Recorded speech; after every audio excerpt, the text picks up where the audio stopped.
Hello, मेरा नाम mercy इसो है। मैं हरियाणा जेल से हूँ। मैं वहाँ पर टीचर हूँ। जब मैं बच्चों को देखती हूँ और अपने देश को देखती हूँ तो हमारा देश जो है अंधकार में है, क्योंकि हमारे बच्चे स्कूल नहीं जा पा रहे हैं। और जब मैं क्लास लेती हूँ तो मुझे बहुत दुख होता है उन बच्चों को देख के। वो लोग क्या करते हैं, वो क्लास को लीव कर देते हैं, क्योंकि सारे उनके जो अधिकतर पेरेंट्स जो हैं वो जॉब वाले हैं। वो घर में नहीं रह सकते, अपने बच्चों पे ध्यान नहीं दे सकते हैं, और बच्चे समझते नहीं है कि उनका फ्यूचर ख़राब हो रहा है। तो मैं अब सरकार से यही निवेदन करूंगी कि वो स्कूल को दोबारा से शुरू कर दें। हाँ, जो भी कोरोना के जो भी गाइडलाइंस हैं उन पर ध्यान दिया जाए और बच्चे स्कूल जा सकें, क्योंकि हमारा भविष्य हमारे बच्चे ही हैं। अगर वो ही अंधकार में रहेंगे तो हमारा भविष्य उज्जवल नहीं हो सकता है। सरकार से मेरा फिर से निवेदन है कि स्कूल को दोबारा से शुरू करा जाए। Thank you. हेलो व्यूअर्स, मैं एक प्राइमरी अध्यापिका हूँ।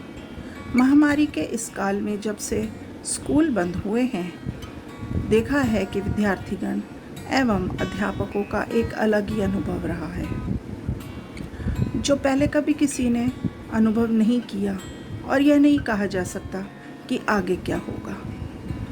महामारी का पहला और दूसरा चरण शिक्षा पर अपना प्रभाव छोड़ गया। शिक्षा ऑनलाइन होने के कारण पूरी प्रणाली प्रभावित हो गई। बच्चे शिक्षा में पढ़ाई जाने वाली पद्धति से दूर हो गए। सशक्त शिक्षण या कहिए सही शिक्षा से बच्चों का जो विकास होता था वो रुक गया। ऑनलाइन शिक्षण से बच्चों को वो नहीं मिल पा रहा है जिसके वो हकदार हैं। स्क्रीन पर जो दिखाई देता है या वीडियो ऑफ कर लें बच्चे, यानी पूरी तरह से पाठ का विकास करने में बच्चों को सिखाने में परेशानी आती है। मैं पिछले वर्षों में जब ऑनलाइन शिक्षा में पढ़ा रही थी तो मैंने बहुत सी नई चीज़ें सीखी, परंतु स्वयं को संतुष्ट कर पाना बहुत मुश्किल हुआ। बच्चे आमने सामने नहीं दिखते थे। आमने सामने होने पर हम बच्चों के अंदर वो शिक्षण और सच्ची सही शिक्षा उनको दे सकते थे जब हम बच्चों से डायरेक्ट कांटेक्ट करते हैं। जब हम बच्चों से डायरेक्ट कांटेक्ट नहीं कर पाए तो हमने तरह से गाइडलाइंस मिलेंगी हमको, और हम बच्चों को उनकी शिक्षा दे पाएंगे। और हम उम्मीद करते हैं कि सभी शिक्षकगण अपने ईमानदारी से इस कार्य को करेंगे, परंतु हालात इस तरह के हैं कि बच्चों को ऑनलाइन या ऑफलाइन शिक्षा तो देनी ही है।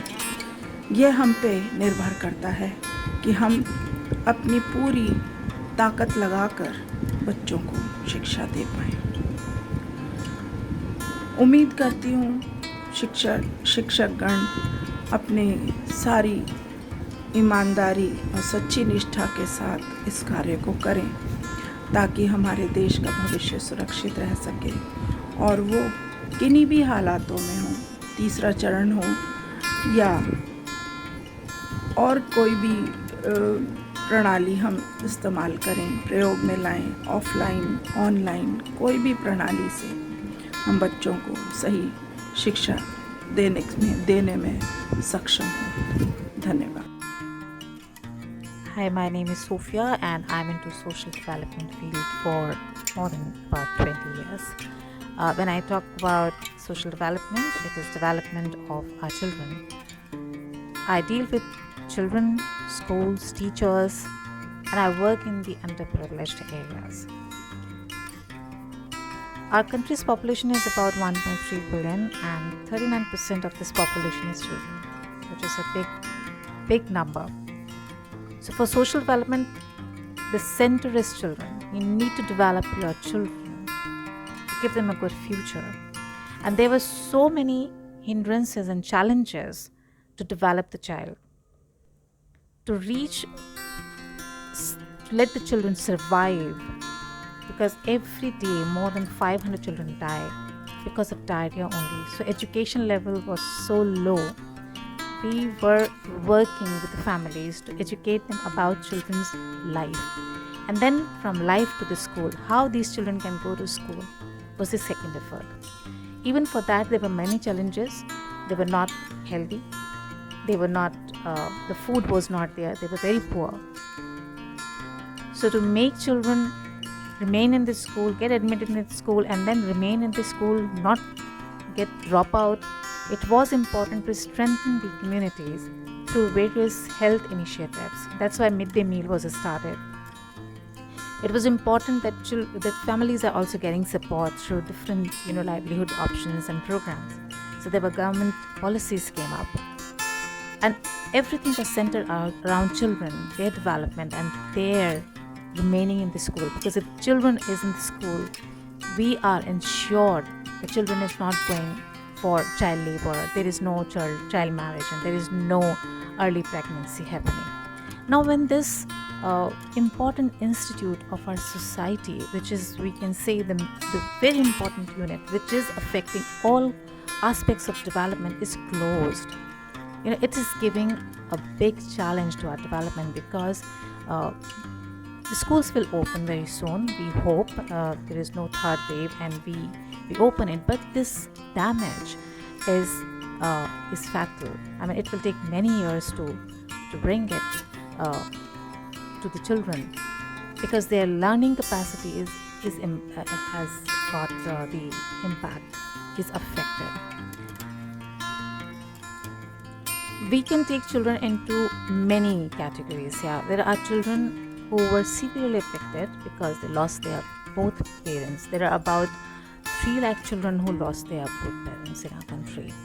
So in that condition, we don't know where they are, because they are not coming to schools. When they're not coming to school and there is no data, we don't know whether they are into any child labor, or even for the girls, if they are not coming to school, we cannot track where they are. So there are many social evils we know, like early child marriage, and there is human trafficking. At least the school was giving us security. It is not only educational system, but it is also a security system for the childhood. So that is shattered, and we hope that it rebuilds to give the proper protection, the overall development to the child. So if we talk about these children who are underprivileged, they get education, they get food, they get security at the school, and now we don't have any data when they're not coming to school.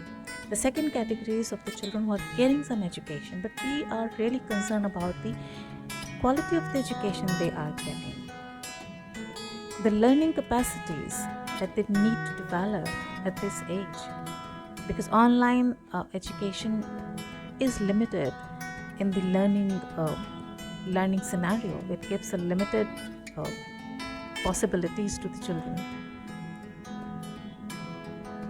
Then we are also talking about the women and the girls and their protection and their welfare. So these are some my points when we talk about schools and reopening of schools.